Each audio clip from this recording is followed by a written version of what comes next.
Assalamualaikum warahmatullahi wabarakatuh. Perkenalkan, nama saya Devi Silviani, NIM 2019-12097, kelas 4B. Di sini saya akan membahas mengenai kasus Enron dan KAP Andersen, pelanggaran etika profesi akuntansi. Sebelumnya, saya akan menceritakan sedikit mengenai sejarah singkat Enron. Tokoh penting, pendiri Enron, Kenneth Lai, CEO dan CEO sementara Stephen F. Cooper, Ketua Johann Gerai III, Wakil Komisaris Clifford Baxter. Enron merupakan hasil dari merger dua perusahaan gas alam. Merger ini dilakukan oleh pembisnis yang bernama Kenneth Lai pada tahun 1985. Pada awal tahun 1990-an, Lai menginisiasi penentuan harga pasar untuk listrik serta mendorong Kongres Amerika Serikat melakukan deregulasi terkait penjualan gas alam. Hal ini memungkinkan Enron untuk menjual energi dengan harga yang lebih tinggi sehingga berpengaruh positif terhadap keuntungan perusahaan. Kesuksesan ini menempatkan Enron sebagai produsen gas alam terbesar di Amerika Serikat sejak tahun 1992 dengan memiliki kontrak senilai 122 juta dolar Amerika Serikat. Dalam perkembangannya, Enron melakukan strategi diversifikasi dengan menambah bisnis pembangkit tenaga listrik, pabrik pulp dan kertas, pengolahan air bersih, dan layanan broadband di seluruh dunia, termasuk mendirikan juga pembangkit tenaga listrik di negara lain seperti di Filipina, Indonesia, dan India. Terbelakang kasus Enron. Kasus Enron mulai terungkap pada bulan Desember 2001 dan terus menggelinding pada tahun 2002, berimplikasi sangat luas terhadap pasar keuangan global yang ditandai dengan menurunnya harga saham secara drastis di berbagai bursa efek di belahan dunia, mulai dari Amerika, Eropa, sampai ke Asia. Enron merupakan suatu perusahaan yang menduduki ranking 1 dari 500 perusahaan terkemuka di Amerika Serikat dan merupakan perusahaan energi terbesar di Asia Serikat yang jatuh bangkrut dengan meninggalkan hutang hampir sebesar 31,2 miliar US dollar dan menyebabkan 4.000 pegawai kehilangan pekerjaan mereka. KAP Arthur Andersen, salah satu firma akuntansi terbesar di Amerika Serikat yang berdiri sejak tahun 1913. Kantor akuntan publik yang termasuk dalam The Big Four kemudian pecah menjadi The Big Five. Sejak pemisahan bisnis, jasa atestasi, fungsi akuntansi dan konsultasi Arthur Andersen tahun 1999. Kerja sama KAP Arthur Andersen dan Enron. Arthur Andersen merupakan perusahaan akuntan yang mengaudit laporan keuangan Enron, juga sebagai konsultan manajemen Enron. KAP tersebut memiliki kebijakan pemusnahan dokumen yang tidak menjadi bagian dari kertas kerja audit. Board of Director atau Dewan Direktur, Direktur Eksekutif, dan Direktur Non-Eksekutif membiarkan kegiatan bisnis tertentu mengandung unsur konflik kepentingan dan mengizinkan terjadinya transaksi-transaksi berdasarkan informasi yang hanya bisa diakses oleh pihak dalam perusahaan, termasuk praktek akuntansi dan bisnis tidak sehat sebelum hal tersebut terungkap kepada publik.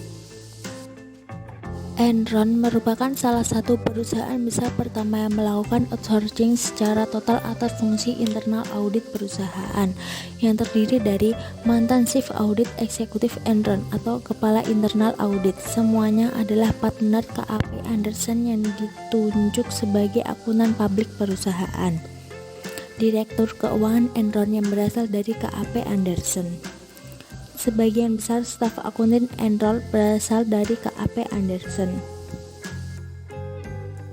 Pada awal tahun 2001, partner KAP Andersen melakukan evaluasi terhadap kemungkinan mempertahankan atau melepaskan Enron sebagai klien perusahaan. Mengingat resiko yang sangat tinggi berkaitan dengan praktek akuntansi dan bisnis Enron. Dari hasil evaluasi diputuskan untuk tetap mempertahankan Enron sebagai klien KAP Andersen. salah seorang eksekutif Enron dilaporkan telah mempertanyakan praktek akunting perusahaan yang dinilai tidak sehat dan mengungkapkan kekhawatiran berkaitan dengan hal tersebut kepada CEO dan partner KAP Anderson pada pertengahan 2001. CEO Enron menugaskan penasihat hukum perusahaan untuk melakukan investigasi atas kekhawatiran tersebut, tetapi tidak memperkenankan penasihat hukum untuk mempertanyakan pertimbangan yang melatar belakangi akuntansi yang dipersoalkan. Hasil investigasi oleh penasihat hukum tersebut menyimpulkan bahwa tidak ada hal-hal yang serius yang perlu diperhatikan. Pada tanggal 16 Oktober 2001, Enron menerbitkan laporan keuangan triwulan ketiga. Dalam laporan itu disebutkan bahwa laba bersih Enron telah meningkat menjadi 393 juta dolar, naik 100 juta dolar dibandingkan periode sebelumnya. CEO Enron, Kenneth Lay, menyebutkan bahwa Enron secara berkesinambungan memberikan prospek yang sangat baik. Ia juga tidak menjelaskan secara rinci tentang pembebanan biaya akuntansi khusus sebesar 1 miliar dolar yang sesungguhnya menyebabkan hasil aktual pada periode tersebut menjadi rugi 644 juta dolar. Pada analisis dan reporter kemudian mencari tahu lebih jauh mengenai beban 1 miliar dolar tersebut, dan ternyata berasal dari transaksi yang dilakukan oleh perusahaan yang didirikan oleh CFO Enron. Kemudian pada tanggal 2 Desember 2001, Enron mendaftarkan kebangkrutan perusahaan ke pengadilan dan memecat 5.000 pegawai. Pada saat itu terungkap bahwa terdapat hutang perusahaan yang tidak dilaporkan senilai lebih dari 1 miliar dolar. Dengan pengungkapan ini, nilai investasi dan laba yang ditahan atau retained earning berkurang dalam jumlah yang sama. Enron dan KAP Anderson dituduh telah melakukan kriminal dalam bentuk penghancuran dokumen yang berkaitan dengan investigasi atas kebangkrutan Enron atau penghambatan terhadap proses peradilan. KAP Anderson diberhentikan sebagai auditor Enron pada pertengahan Juni 2002. Sementara KAP Anderson menyatakan bahwa penugasan audit oleh Enron telah berakhir pada saat Enron mengajukan proses kebangkrutan pada 2 Desember 2001.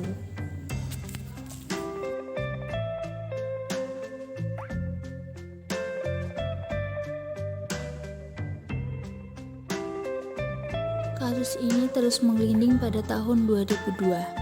Pada tanggal 28 Februari 2002, KAP Anderson menawarkan ganti rugi 750 juta US dollar untuk menyelesaikan berbagai gugatan hukum yang diajukan kepada KAP Anderson.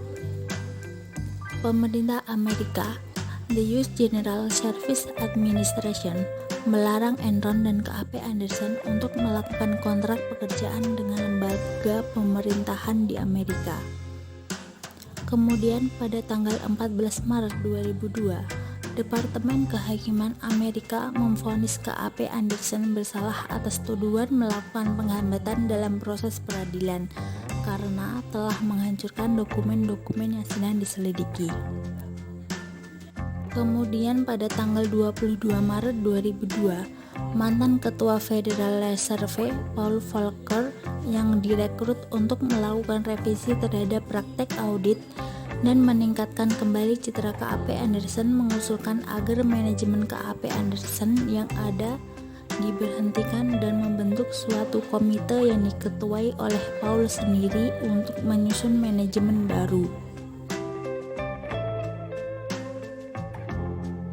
Pada tanggal 8 April 2002, seorang partner KAP Anderson, David Duncan, yang bertindak sebagai penanggung jawab audit Enron mengaku bersalah atas tuduhan melakukan hambatan proses peradilan dan setuju untuk menjadi saksi kunci pengadilan bagi kasus KAP Anderson dan Enron. Dan pada tanggal 15 Juni 2002, juri federal di Houston menyatakan KAP Anderson bersalah telah melakukan hambatan terhadap proses peradilan. Pembahasan Menurut teori Freud, ada 3 komponen utama yang menyebabkan orang melakukan kecurangan, manipulasi, korupsi, dan sebangsanya, atau bisa disebut perilaku tidak etis, yaitu opportunity, pressure, dan rationalization. Ketiga hal tersebut akan dapat kita hindari melalui meningkatkan moral, akhlak, etika, perilaku, dan lain sebagainya, karena kita meyakini bahwa tindakan yang bermoral akan memberikan implikasi terhadap kepercayaan publik. Praktik bisnis Enron yang menjadikannya bangkrut dan hancur serta berimplikasi negatif bagi banyak pihak. Pihak yang dirugikan dari kasus ini hanya investor Enron saja, tetapi terutama karyawan Enron yang menginvestasikan dana pensiunnya dalam saham perusahaan serta investor di pasar modal pada umumnya. Miliaran dolar kekayaan investor terhapus seketika dengan meluncurnya harga saham berbagai perusahaan di bursa efek. Jika dilihat dari agensi teori, Anderson sebagai KAP telah menciderai kepercayaan dari pihak stakeholder atau prinsipal untuk memberikan suatu fairness information mengenai pertanggungjawaban dari pihak agen dalam mengemban amanah dari prinsipal. Pihak agen dalam hal ini manajemen Enron telah bertindak secara rasional untuk kepentingan dirinya dengan melupakan norma dan etika bisnis yang sehat. Lalu, apa yang dituai oleh Enron dan KAP Anderson dari sebuah ketidakjujuran, kebohongan, atau dari praktik bisnis yang tidak etis? Adalah hutang dan sebuah kehancuran yang menyisakan penderitaan bagi banyak pihak di samping proses peradilan dan tuntutan hukum. Dari kasus tersebut dapat disimpulkan, Enron dan KAP Arthur Andersen sudah melanggar kode etik yang seharusnya menjadi pedoman dalam melaksanakan tugasnya, dan bukan untuk dilanggar, yang menyebabkan kebangkrutan dan keterpurukan pada perusahaan Enron adalah editor.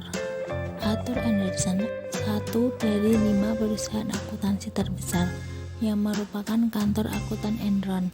Keduanya telah bekerjasama dalam memanipulasi laporan keuangan sehingga merugikan berbagai pihak, baik pihak eksternal seperti para pemegang saham dan pihak internal yang berasal dari dalam perusahaan Enron. Enron telah melanggar etika dalam bisnis dengan tidak melakukan manipulasi guna menarik investor.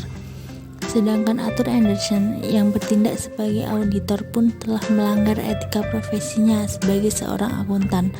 Arthur Andersen telah melakukan kerjasama dalam manipulasi laporan keuangan Enron. Hal ini jelas Arthur Andersen tidak bersikap independen sebagaimana yang seharusnya sebagai seorang akuntan. Cukup sekian penjelasan dari saya. Wassalamualaikum warahmatullahi wabarakatuh.